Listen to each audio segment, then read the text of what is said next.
Hi guys, my name's Keith and I'm a level 1 chef. I'm Anthony and I'm a level 2 chef. Hi, my name is Saul. I've been the chef for the past 12 years. My grandma's from Honduras, so I grew up liking tostones and arroz y gandules. So yeah, definitely making this like a little connection from me to her. It's my mission to make breakfast enchiladas a thing. You've heard of breakfast burritos and breakfast tacos, but not breakfast enchiladas until now. So this is my mom's recipe. I just hope my mom doesn't watch this because if I screw up, she's gonna yell at me.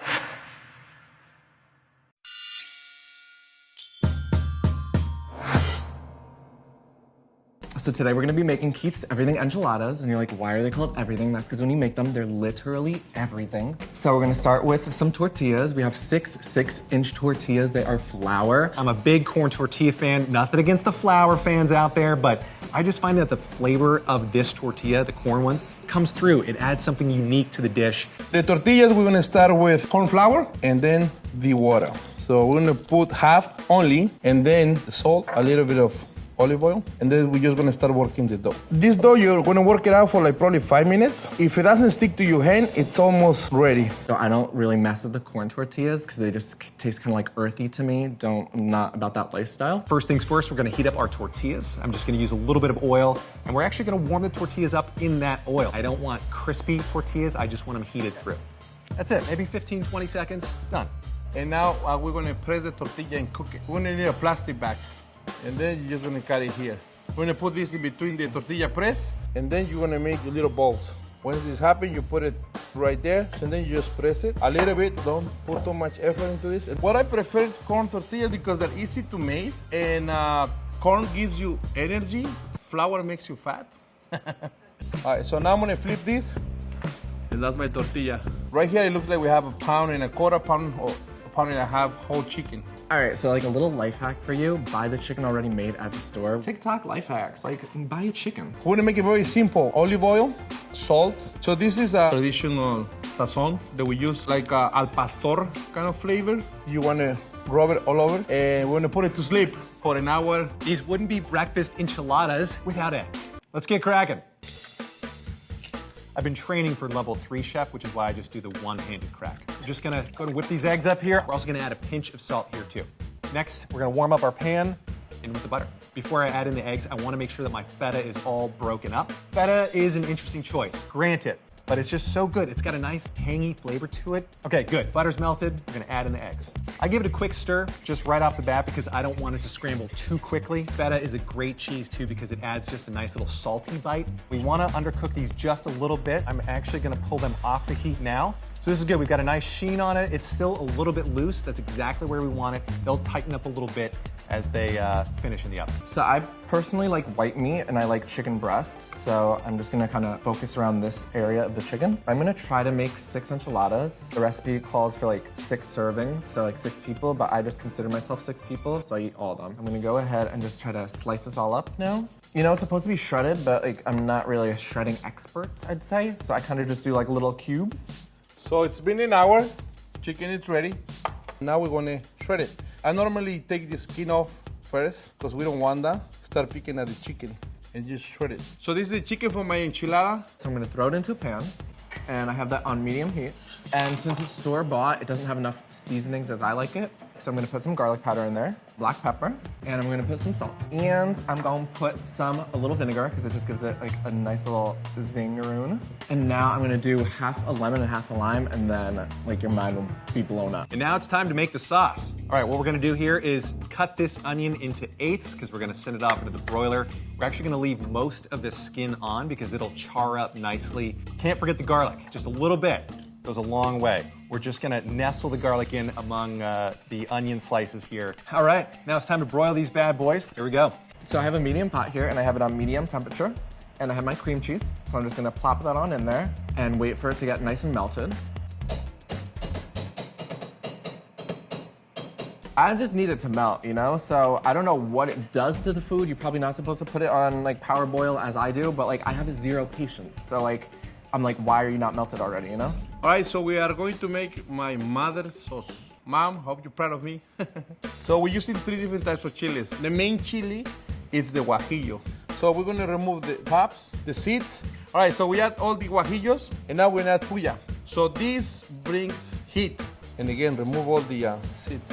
And now we're gonna add chipotle. This is one of my favorite peppers. So you have your 3 peppers right here. You're gonna cook this. When that's cooking, we're gonna add some onion. Basically, when the onions and garlic are cooking the sauce, you can remove the sauce and we're gonna put it on a blender. So it's nice and all melted, nice and creamy. So now I'm gonna throw in my salsa and mix that up. And now I'm gonna throw in my beans. So I'm just gonna warm this up. I'll just put like a little pinch of salt. Never killed no one. We've got our onions and garlic coming straight out of the oven. These got nice and charred. They're gonna be so perfect. We're just gonna go for a rough chop. It doesn't really matter that much. When they simmer in the pan, they're gonna break down just a little bit. Okay, our pan's nice and warm. Time to add our water, chilies, oregano, and salt. Now I'm gonna give it a little stir just to make sure that everything's kind of well dispersed, and then we'll bring it to a simmer, and we'll cook it for about 15 to 20 minutes. You know, if you had smell-o-vision right now, I'm just saying, your mind would be blown. The last step to finish this sauce is to make a roux. And to make the roux, all we need to do is melt a little bit of butter. Okay, butter's melted, let's add the flour. We're going for kind of a nice light amber color. Just keep it moving. So now we're good. We're gonna add a little bit of the sauce to the roux to help stretch it out, and then we're gonna add the roux back in. All right, I'm just gonna put it back on the burner over medium, low heat. We're just gonna warm it back up because we're gonna be using it pretty soon. Peppers are done. We're gonna put it on the blender. This is where everything gets interesting. Kind of nervous because I know my mom's gonna watch this, so I'm gonna add some of this nice liquid peanuts, jonjolí. So it's gonna be like a nice nutty flavor. Salt, we're gonna add twice salt. Here, and when we cook it later on. Some jalapenos. Why? I don't know. Ask my mom. She's like, make sure you use the liquid, okay? I'm like, okay. We're just gonna mix this. All right, so now you have a nice smooth sauce. We're gonna cook it again. Make sure the patty is like almost smoky. So I'm gonna dump the sauce right here. We already simmered the sauce for 40 minutes and it's almost ready to go. A little bit more salt. But I think it's very close to my mom's. All right, so you can't have enchiladas without your sauce and your Kobe Jack cheese. All right, so I'm just gonna shred this. This is a real arm workout. Don't go to the gym if you're doing this, okay? That looks pretty good, huh? Assembly. All right, let's get going. We're gonna unveil our tortillas. These have been sitting in a warm place and they are nice and warm, not crispy because we didn't fry them. We're just gonna put a little bit of scrambled egg in each one. Once we heat up the tortillas, we want to add some of the sauce to our chicken. We have the chicken, we're gonna add some Chihuahua cheese. So I'm just gonna start this pan. So now we're gonna take a tortilla, we're gonna take some filling and plop it in there, right? So now we're just gonna roll it on up and we're just gonna plop it real quick, right? You see that little plop action? Right, so then put the seam like towards the bottom so it doesn't open. I like to roll them so that they're seam side down, so they're kind of, tight, taut little enchiladas. We're not gonna overstuff these either. This is a rookie move, maybe even a level 1 move. You know, but like who wants a skimpy enchilada? That's like eating like half a slice of pizza. Like, why? Don't fill them all the way and pull the chicken towards you, then just roll the, so you have one, there's the first one, press it. Now, we're gonna throw some sauce up in there. Oh, I love some sauce. You know, I'm all about the seasonings, all about the flavor. Now we're just gonna throw the cheese up in there. And you're just gonna wrap this in, and then you're gonna put it in the oven at 350 for like 25 to 30 minutes. Last but not least, let's get a little bit of sauce on top and then some feta. All right, here we go, off to the broiler.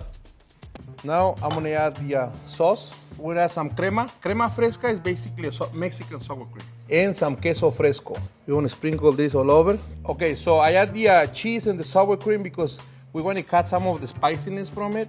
The onion, the reason why I'm adding onion too, it's because it adds like acidic taste to the enchiladas. And then we're gonna add some radishes. And then I'm gonna do the avocado. So I just like to put it on top. And I love to garnish it with some cilantro.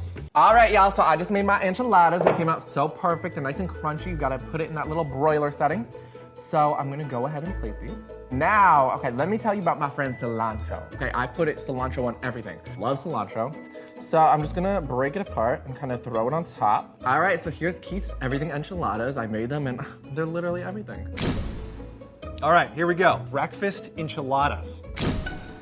There you have my mother enchiladas. Mom, I hope you're proud of me.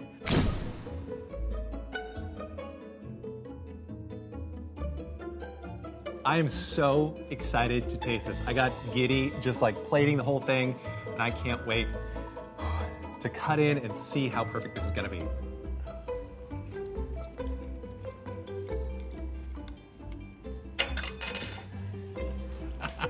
Well done, me. Woo! Did I need to say anything? Or should I keep eating? That was a wild trip. I feel like I'm kind of a genius, to be honest, because the way these seasonings are working together is something above me and above my pay grade. But like, I did something here. I don't know what, but it works. I think you should add breakfast enchiladas, and specifically these breakfast enchiladas, to your breakfast repertoire, because it's just a fun way to spice things up. Pun very much intended. Smoky, spicy. I'm pretty proud of myself. I think I'm gonna eat the whole enchilada. Enchiladas are a delicious dish that originated in Mexico with a savory filling rolled into a tortilla and covered with special sauces and other toppings. Let's see how each of our chefs made theirs. Keith used a store-bought flour tortilla. These are convenient and very pliable because they're flour-based. The gluten formed from the glutenin and the gliadin give elasticity to the dough, so they're easy to roll without breaking. Anthony chose a store-bought corn tortilla for his enchilada. They're made from corn, lime, and water. This is a flavorful choice and convenient, but commercially produced corn tortillas crack. I don't know what the level 3s would do. That's what I do. Anthony lightly fried his tortillas to heat them, which increased the pliability and added a richness to his enchiladas. Saul made his own tortillas by blending instant maseca flour, which goes through an ancient process called nixtamalization. What I suggest you is to get the finest flour that you can find so you can have a smoother, soft tortilla. High alkalinity breaks down the fibrous hemicellulose in the hull of the corn and makes the corn softer, yielding a pliable, easy to roll tortilla. Because Saul made his own tortillas, he can control the water content. And he added a small amount of oil to control the consistency of his delicious and fresh tasting tortillas. I think I got this. Keith bought a pre-roasted chicken from the store and shredded the meat and cooked it with seasonings for a few minutes. Life hack, buy it. These chickens are high in salt and sometimes have moisture-containing compounds like phosphates added to them. Yes. He also melted cream cheese and mixed it with a jar of fresh salsa. The fresh salsa Keith used has a distinctive fresh flavor, and that's due to the presence of sulfuric compounds called thiazoles and furaniol, which are associated with ripe tomatoes. He also adds beans to his enchilada, adding a creamy quality and boosting the protein and fiber content of his dish. Anthony made a breakfast enchilada. With my own little breakfast spin on it. This is a spin, apparently. So he scrambled his eggs in European-style butter, which tends to be higher in fat and carotenoids, giving the butter its golden color. His eggs were lightly cooked with feta cheese, which is an unusual choice for a Mexican dish. No, it's not even a thing. Feta is a Greek sheep's milk cheese that's usually brined and not aged, so it has a tangy, salty quality to it. When you add fats to eggs, you raise the coagulation temperature, so adding the feta during scrambling was a good idea for added flavor and to make sure his eggs weren't overcooked. Saul roasted his chicken with salt, pepper, a small amount of olive oil to help with browning, and Sazon Goya, which is a seasoning that contains monosodium glutamate, salt, annatto, which gives its yellow color, dehydrated garlic, and some other seasonings. After the chicken was cool enough to handle, Saul hand shredded and mixed the dark and white meat together. Darker meat is higher in fat and has more myoglobin. It adds richness when combined with white meat. Keith used a store-bought red enchilada sauce. It's made with water, tomato paste, sugar, salt, vinegar, chili peppers, and various other seasonings. Anthony made his own green chili sauce. He roasted his onions, caramelizing sugars, and adding a depth of flavor from additional sulfur compounds that are naturally occurring in the onion. I'm really excited. When you roast an onion, complex sugars and starches are broken down into monosaccharide units and caramelized more readily. He then blended his onions with canned green chilies, oregano, salt, and water. He also made a roux with fat and flour cooked together. He tempered his green chili sauce with the roux and then added the rest of the sauce and cooked it until it was a nice, thick consistency. Saul's sauce is very unique and interesting. Yeah, that's basically what it is. He made guajillo sauce by boiling the onion and garlic with the chilies in water. He then added sesame seeds and peanuts, but at an earthy, nutty quality. He added further richness by cooking the guajillo sauce in a small amount of vegetable oil. Keith prepped his pan with cooking spray so that the enchiladas wouldn't stick. He filled each tortilla with chicken, cheese salsa mixture, and the beans and rolled them, placing them seam side down to secure the enchilada. He topped with his canned enchilada sauce and Colby Jack cheese, which is a semi-hard cow's milk cheese made in the United States. Sounds good, it looks good, it smells good. He served his enchiladas with a sprinkling of chopped cilantro. Anthony filled his corn tortillas with his egg and feta mixture, rolled them, and placed them seam side down with a flip. He added his sauce, additional feta, and broiled his enchiladas for a few minutes until the feta started to brown. Feta does not melt as well as other cheeses because its high acidity and low pH value keeps the calcium citrate and proteins tightly bound, reducing its melt flow rate substantially. Oh, I'm sorry. Saul filled his corn tortillas with his shredded chicken basted in some of his guajillo sauce and some Chihuahua cheese. I'm gonna put more cheese, because I like cheese. It melts well and adds creamy richness to Saul's filling. He tops his enchiladas with more sauce and serves with crema, crumbled queso fresco, finely sliced red onion, radish, and cilantro. You wanna be adventurous? Play around.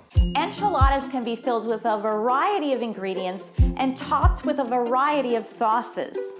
Next time you're making enchiladas, I hope you'll consider some of the flavors, textures, and methods our chefs used to roll up something wonderful.